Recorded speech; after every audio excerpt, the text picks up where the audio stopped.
My past few videos have been about trying to finance top surgery, and I think in my last video right at the very end I said that I had a job, and my new job is the fact that I work in McDonald's. I do feel really self-conscious about it because I'm 25 and this is my first ever McDonald's job, and just the fact that I work in there now anyway, I feel like this job is what 16-year-olds do, not 25-year-olds. I know that there are 25-year-olds working in McDonald's, but they're like crew trainers, managers, or near that level, and I'm just there right at the bottom as a crew member, and that's it. Hi guys, my name is Franco. I'm a 25-year-old transgender person living in the UK currently. I am on the mission right now to try and save money for me to have top surgery. Currently I'm on planning to have mine through the NHS, so I don't actually have to pay for the surgery itself. The things that I'm referring to that I have to pay are transport, accommodation, food, and all sorts of stuff that's similar to that. The place I'm going to have top surgery in is Wimbledon, and I live in Reading, so it's 3 trains one way. Individually the trains are, first one's about £10,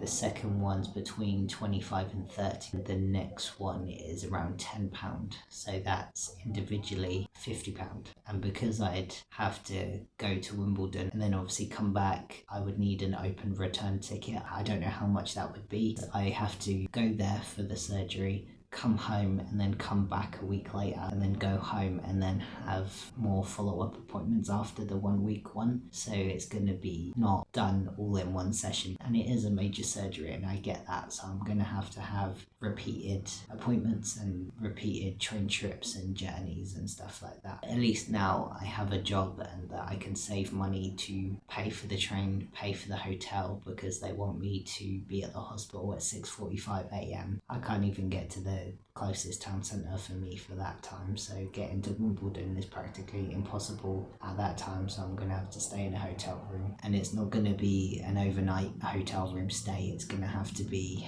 probably 3-4 days, because I'm going to be a bit out of it from the surgery. I'm not going to more than likely feel able to feel like I can go home straight away on the trains, and it is going to have to be the trains. It's also just trying to find someone to come with me and take me back, or be with me when I come home. I might have to sort of blag it and lie about it in the hospital, but then I don't know, really. I don't know.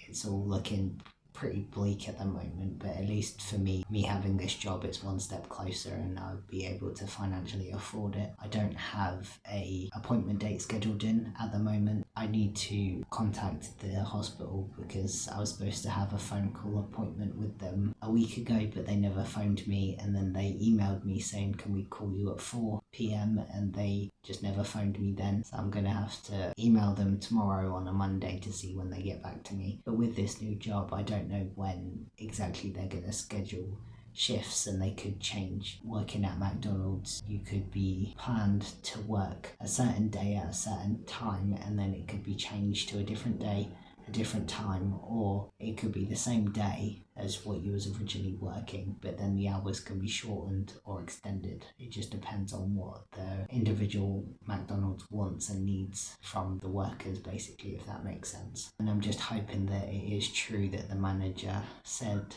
that the pay is every 2 weeks, but then the internet did say that I may have to wait 3 weeks for my first pay, which is a bit of a pain. I need this job, I need to have it, and I need to stick it in, and I need to be able to afford the trains in the first place. And my shift starts at 7, so I've got 2 hours. I'm going to get there early so I can show that I've turned up and I'm interested and I want to be there, and I think being early is a positive thing, so it's not all bad for me at the moment. After my shift today, tomorrow when I get home, I'm just going to have a little notebook which I'm going to get from a shop and completely and utterly write things down, plan things, how much the trains are going to be to Wimbledon for my surgery, rough guess at hotel prices, and which hotel I think I would want to stay at. Obviously the first pay from a job is never going to be that high, so I'm going to have to take that into account, and then I think every 2 weeks being paid is going to be a good thing for me, because I can just do little bits at a time and then slowly increase my savings into top surgery and then for other things as well, because it's obviously going to be a few months between now and when I have top surgery, and I need to wait a few months anyway, keep this job and keep that I'm showing up and just make it seem like they haven't hired someone just so they can fund their top surgery. But at the moment, the way things are going, I'm working at McDonald's, I'm being paid by McDonald's, so essentially McDonald's is funding my transition. I haven't really worked out yet whether or not McDonald's is a good company to work for when you're transgender. I'm just so much in need of a job and money to have top surgery that it's something that I haven't looked for or looked up about if McDonald's is good or bad for trans people. I just cannot wait for what happens next.